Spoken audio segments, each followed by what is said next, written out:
نحن الآن في مسيرة الأحد في صباح هذا اليوم في مدينة الحديدة، ونصور المسيرة من المؤخرة. ولاحظوا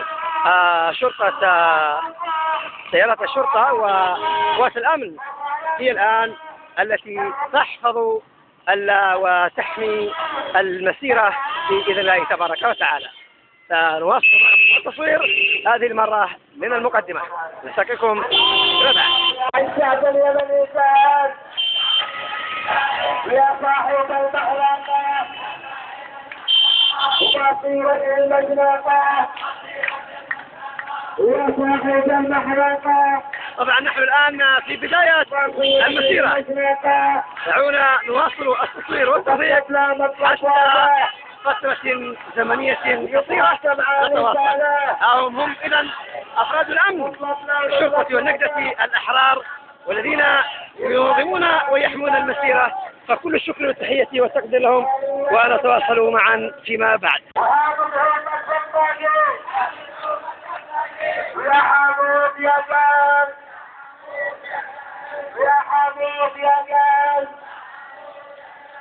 الأرض ما تستاهل يا حبيب يا جان الأرض ما تستاهل يا حبيب يا جان يا إذا هم ثوار الحديدة يهتفون ضد حمود عباد وزير الأوقاف الذي انتخب من قبل حكومة التوافق في قائمة المؤتمر، كونه شارك في جريمة في الحديدة قبل نحو 4 أشهر في يوم الأربعاء إذن. تواصلوا معكم بعد ذلك. تلاحظوا في بداية المسيرة الآن قوات الأمن الأحرار الذين كما كررنا ونكرر مرارا أنهم يتقدمون المسيرة ويتأخرون لحمايتها، فكل الشكر والتحية والتقدير لهم وللأحرار في سائر اليمن. إذا هذه هي المسيرة بعد مرور نحو أكثر من 20 دقيقة.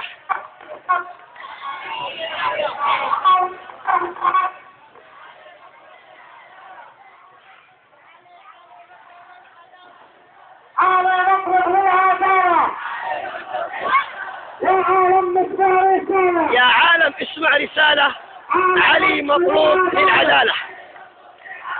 يا عالم اسمع رسالة، علي مطلوب للعدالة. يا عالم لاحظوا سنضطر أن نواصل التصوير حتى نأتي على مؤخرة المسيرة لكي نشاهد قوات الأمن كما شاهدنا تتقدم المسيرة. سنشاهد الآن تتأخر المسيرة، وذلك من أجل حماية المعتصمين وشباب الثورة السلميين. فكل التحية والتقدير لرجال الأمن الشرفاء الأحرار، وكل التحية والتقدير لكل الأحرار في ربوع اليمن الحبيب من أجل بناء يمن جديد ينعم بالحرية والعدالة والكرامة والاستقرار. نتواصل معكم فيما بعد.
نترككم الآن مع هذا التصوير المباشر للمسيرة وهي في طريقها إلى ساحة التغيير في الحديدة.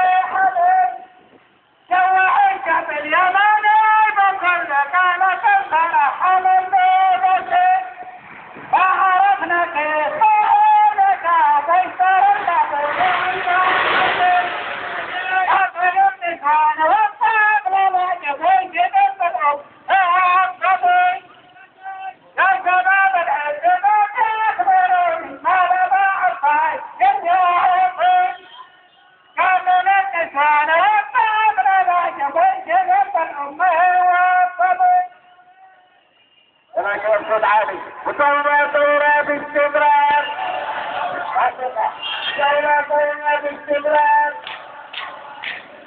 حتى يحظى بالغسال ثورة باستمرار حتى يحظى بالغسال ثورة باستمرار حتى يحظى بالغسال. واسمع يا كل العالم واسمع يا كل العالم عالي صالح يتحاكم. واسمع يا كل العالم عالي صالح يتحاكم. وآمين يا رب الإكرام وآمين يا رب الإكرام. هذا طبعا الآدم علمكم وعلمناكم وعلمنا وبصرنا لك الرابع. يا شباب كلكم امام مكتب الاوقاف رساله الى مكتب الاوقاف على حمد عباد القاتل حمد عباد. بصرنا لك الرابع يتحكم عن صالح.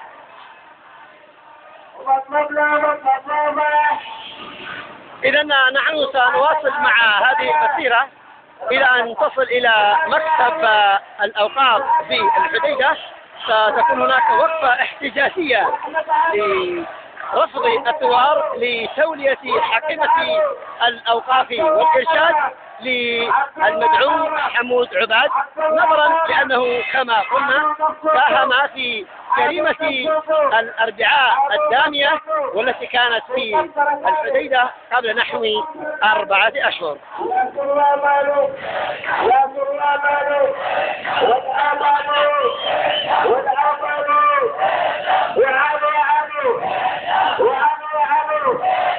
إذا سنتوقف إلى أن نصل إلى مكان مكتب الأوقاف والإرشاد لنسجل معا الوقفة الاحتجاجية. دعونا حتى ذلك والحال. السلام عليكم. نحن الآن في هذه الوقفة الاحتجاجية وأمام مكتب الأوقاف. لاحظوا هذا هو مكتب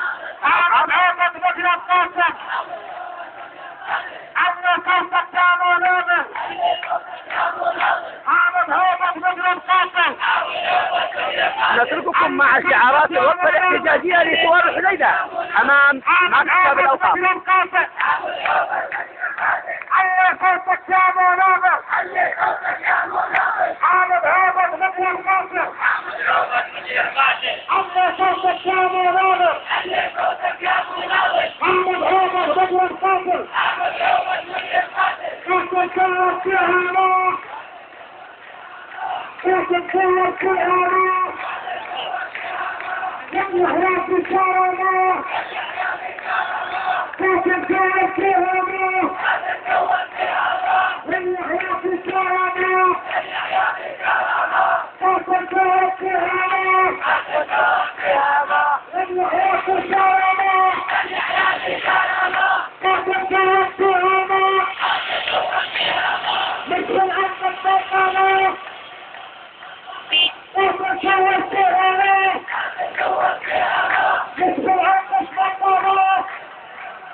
أمام مكتب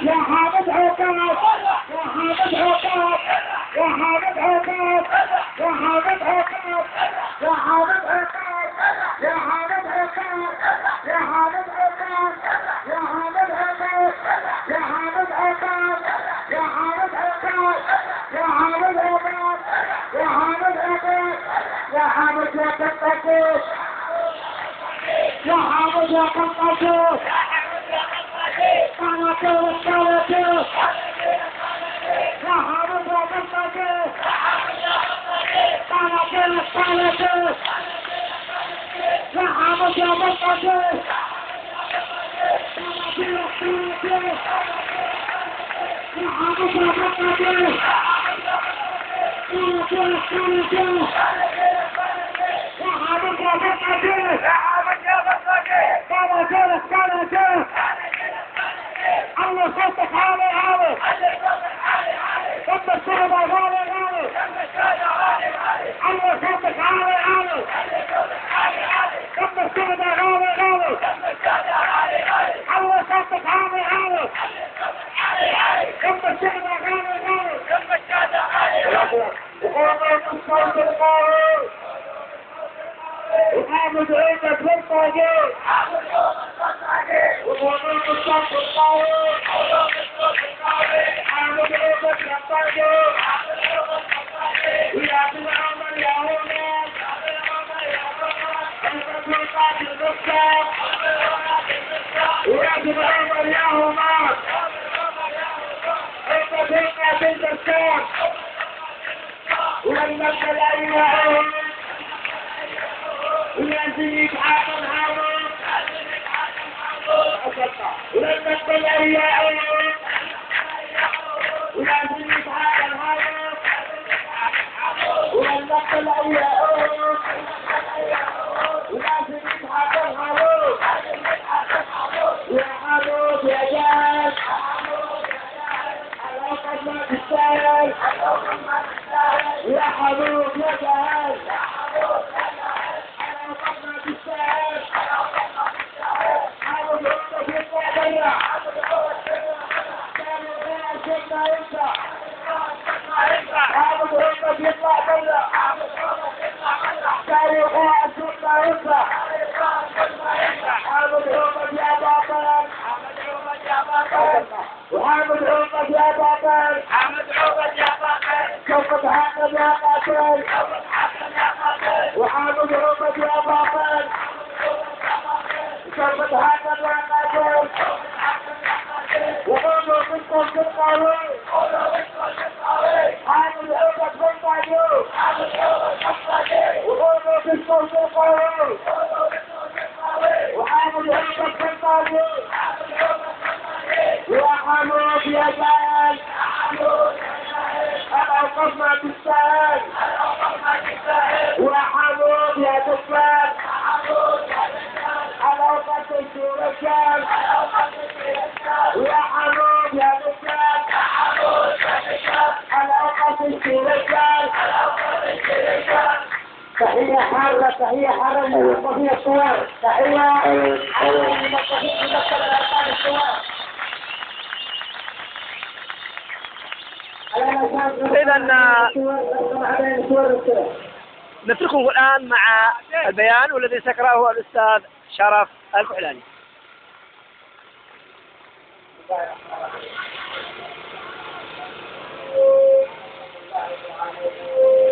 والصلاة والسلام على أشرف الأنبياء والمرسلين سيدنا محمد وعلى آله وأصحابه أجمعين.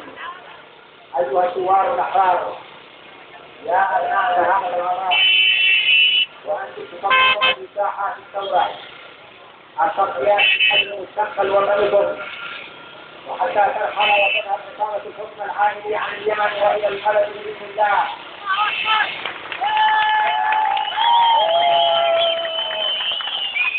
فإن تضحياتكم تؤكد حجما ونبذ تضحياتكم في هذه الثورة الشبابية والشعبية التي يقدم فيها شعبنا العظيم أفخر ثورة سلمية في العالم. واليوم ونحن في شهرنا العاشر من هذه الثورة المباركة، وقد كان لكم يا أبناء الجليلة تضحيات كبيرة حيث صفى الله منكم الشهداء والجرحى في ظروف هذه الثورة ولا يمكن التضحيات. دليل ذلك ثبوتهم الفولاذي في الساحات حتى تحقق مع كافة الدولة اليمنية أهدافكم التي خرجتم من أجلها، وهي البحث عن حياة كريمة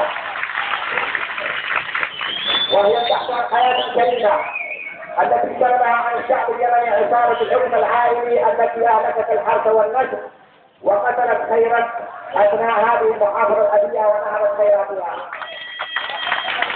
يا ثوار كهنة الأحرار، إن دماء شهدائنا الذين سقطوا في ساحات الشرف والبطولة والفداء من أجل الوطن ولن ننساها، فهي أمانة الله في أعناقنا، ولن يخرج قتلته إلى العقاب العادل. ولعله يكون لإصابة العائلة وهي تقدم المطلوب الأول بتهمة القتل الذي هو حول العباد الذي قاد البرامج وعصابات القتل ووزع الأموال واشترى البرامج ووزع السلاح وحرر السلطات واشترى السلم. تنقل سيارته القتل والمسلمون وتنقل من متربصا بالثوار الأحرار ليسقط من ثوارهم 7 شهداء ومئات الجرحى في محافظة الحديدة. تقدمه إدارة العائلة وزيرا عنها في حكومة النظام الوطني، ونحن إذ نعتبر ذلك قيام حكم الانتهاء لبناء الشهداء والجرحى التي أريقت بفعل إجرام بدعو حمود عباد. ونحن هنا في وقتنا الاحتجاجية أمام مكتب الأوقاف والإرشاد نتقدم بهذه المطالب الشرعية والمشروعة وبما يحقق لنا محاكمة القتلة وتقديمهم للعدالة. أولا، يهدف ثوار الحديدة تمكين المجرم والسفاح حمود عباد وزارة الأوقاف والإرشاد المعنية بالتوعية وإرشاد الناس إلى الوئام والحب والتسامح والتعاون لا التشريع للقتل كما كان يفعل القاتل حمود عباد.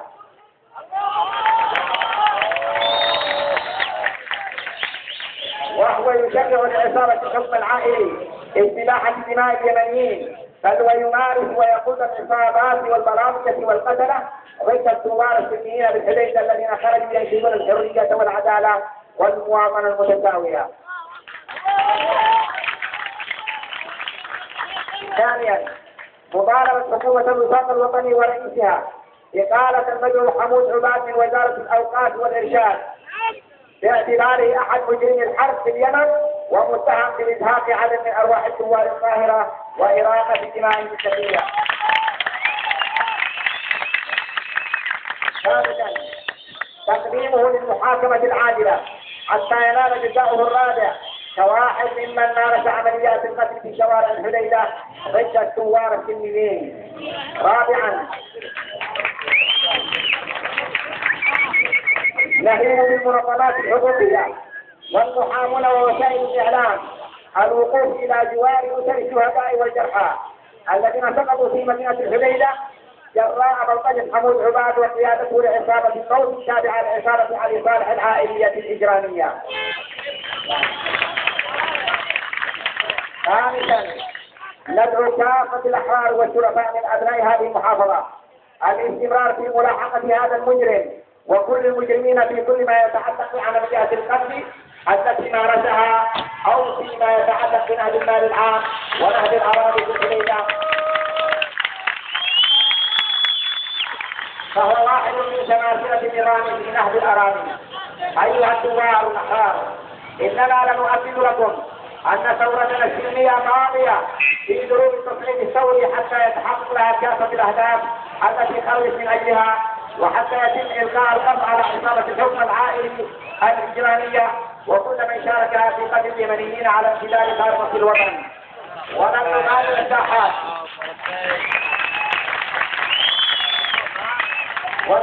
الساحات حتى نراهم ماثلون أمام العدالة ونرى وطننا اليمني السعيد وقد سلل بالنصر ضد الطغاة والقتلة والمجرمون والفاسدون وقد انتحرت عصابة القتل والفساد والإفساد العائلي وإلى الأبد بإذن الله تعالى. بوركتم أيها الثوار، بوركت قواتكم والشابة، بوركت ثورتكم السلمية الطاهرة، الرحمة للشهداء، الشفاء للجرحى، العزة والمجد للوطن. بيانا صادر عن المسيرة والوقت الاحتجاجية لدول الحديدة صادر يوم الأحد 18/12/2011. والسلام عليكم ورحمة الله وبركاته. إذا كانت هذه هي كلمة الأستاذ شرف في الوقفة الاحتجاجية أمام مكتب الأوقاف في محافظة الحديدة، وأتابعكم في وقفات الاحتجاج الكبرى ومسيرات الأخرى. والسلام عليكم ورحمة الله وبركاته. حديثكم محبكم أبو محمد أحمد بن حسن العقيلي من الحديدة. السلام عليكم.